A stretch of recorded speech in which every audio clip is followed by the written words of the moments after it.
À la une de cette édition, tout d'abord on revient sur les chiffres de la délinquance régionale publiés ce matin par la préfecture. Plusieurs mois après la mise en place des fameuses ZSP, les zones de sécurité prioritaire, il y en a deux dans l'agglomération, une à Lille, l'autre à Roubaix-Tourcoing ou Ottrolo.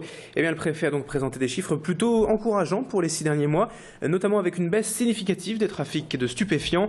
La délinquance recule de 8,2% par rapport à 2012, à Lille, de 15% même à Roubaix-Tourcoing.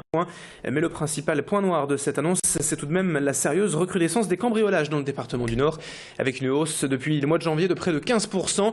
Le préfet Dominique Bure a donc rappelé l'importance dans cette période estivale, surtout de bien signaler son absence à la police, notamment dans le cadre de la traditionnelle opération Tranquillité Vacances. Écoutez ainsi les explications de Dominique Bure, le préfet du Nord, au micro de Macha Grunessen. Notre point noir, et nous le savons, et je crois que la perception des habitants de ce département est là aussi pour le révéler, c'est les cambriolages. Cambriolages en zone rurale, cambriolages en zone urbaine. C'est vraiment notre point noir. Nous avons une sensible augmentation en ce début d'année qui a été très difficile. Mais nous avons aussi une inflexion sur le mois de mai et le mois de juin. Nous constatons une stabilisation, voire une légère réduction au mois de juin de l'évolution des phénomènes de cambriolage. Donc c'est intéressant, ça encourage évidemment les services à mettre encore un peu plus l'effort là-dessus, mais ça reste notre objectif prioritaire. Également à la une de l'actualité du jour dans l'agglomération lilloise, l'UMP et l'UDI ont officialisé leur alliance ce matin lors d'une réunion de concertation en vue des prochaines élections municipales de mars 2014, mars prochain donc. L'objectif était de déterminer quel candidat placer dans chaque commune pour éviter ainsi des affrontements quasi fratricides. Les ténors régionaux des deux partis, comme Marc-Philippe Daubresse pour l'UMP ou bien Valérie Létard pour l'UDI, étaient bien sûr présents. Et tout le monde a donc réussi à se mettre d'accord à temps afin de lancer au mieux cette campagne des municipales dès la rentrée. Et le meilleur exemple, c'est peut-être tout simplement à Lille que l'on va retrouver, puisque Thierry Pochet, un temps pressenti pour être candidat UDI au Beffroi lillois, va finalement se ranger derrière la candidature de l'UMP et de Jean-René Le Cerf. Une stratégie commune donc pour mieux l'emporter. Et comme l'a expliqué ce matin Marc-Philippe Daubresse, député maire de Lambersart et secrétaire général adjoint de l'UMP. L'UMP et l'UDI sont en accord complet sur la stratégie à mener. Juste, il y a un problème de temps, c'est-à-dire que nous sommes en train de préparer une liste commune que nous soutiendrons à Dunkerque et à Hasbrook, par exemple, pour prendre ces deux exemples.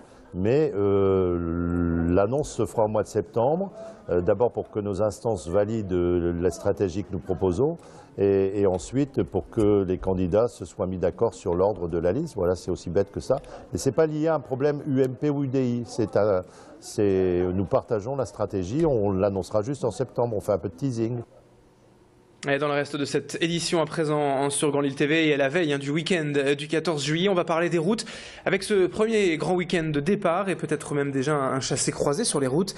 Le CRIR s'attend en tout cas à une situation compliquée dès demain, un samedi, avec une journée classée rouge dans le sens des départs et orange pour les retours, mais pour ce qui concerne le quart sud-est.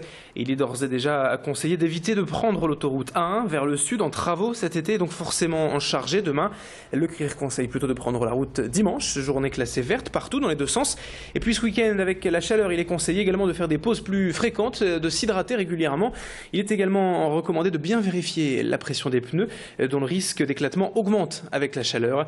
Écoutez ainsi les explications de Laurent Duquesnoy, chef de salle au CRIR Nord, des propos recueillis par téléphone par Marion Villette. Surtout bien préparer son départ, à savoir bien préparer son itinéraire, étant donné que quand on part en vacances, ce ne sont pas toujours des destinations qu'on connaît, et donc des routes également qui sont habituelles. Également bien préparer son véhicule, de se préparer également physiquement, donc prendre une bonne nuit.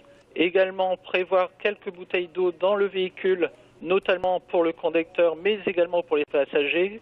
Faire attention surtout quand on arrive sur son véhicule, que ce soit des vélos ou un coffre de toit, étant donné qu'on n'a pas trop l'habitude, donc bien les arrimer afin d'éviter de les perdre. Et puis pour terminer cette édition, toujours à propos du 14 juillet, on évoque les derniers préparatifs avant ce week-end de fête nationale. Et pour l'occasion d'ailleurs, la ville de Marcq-en-Barœul a frappé fort cette année avec deux événements majeurs. Ce week-end, la patrouille de France demain après-midi, samedi au-dessus de l'hippodrome, et le concert de Jennifer dimanche soir toujours à l'hippodrome. Alors justement, pour parler de cette patrouille de France, l'exposition des ailes et des hommes propose à un large public de venir découvrir les femmes et les hommes de l'armée de l'air et leur matériel. Les visiteurs peuvent ainsi admirer et s'installer aux commandes des appareils exposés en entraînements statiques, comme on dit dans le jargon, comme le Mirage 2000 ou le Jaguar, avec des simulateurs de vol et des sièges éjectables de démonstration. Bref, tout ce qu'il faut pour se mettre dans l'impôt d'un pilote, de la patrouille de France peut-être. La patrouille de France sera donc en démonstration avec un passage à Marc-en-Barœul à partir de 17h demain après-midi. Pour en parler, on écoute justement ce responsable communication de l'armée de l'air au micro de Marion Villette. Donc l'intérêt pour l'armée de l'air, c'est de venir à la rencontre du public de la région lilloise, du Grand Lille, pour recréer un lien armée-nation qui s'atténue un peu depuis la fin du service militaire obligatoire. Tout le monde est à la recherche de valeurs, et les valeurs du ministère de la Défense et de l'armée de l'air en particulier sont des valeurs de travail, de technologie, de capacité, de disponibilité, d'anticipation, toutes les valeurs qui font que notre défense en France aujourd'hui est au niveau qu'elle est. Voilà, c'est la fin de ce journal. Très belle soirée à toutes et à tous en notre compagnie sur Grand Lille TV. Et dans un instant, à suivre la météo et l'infotrafic. À tout de suite.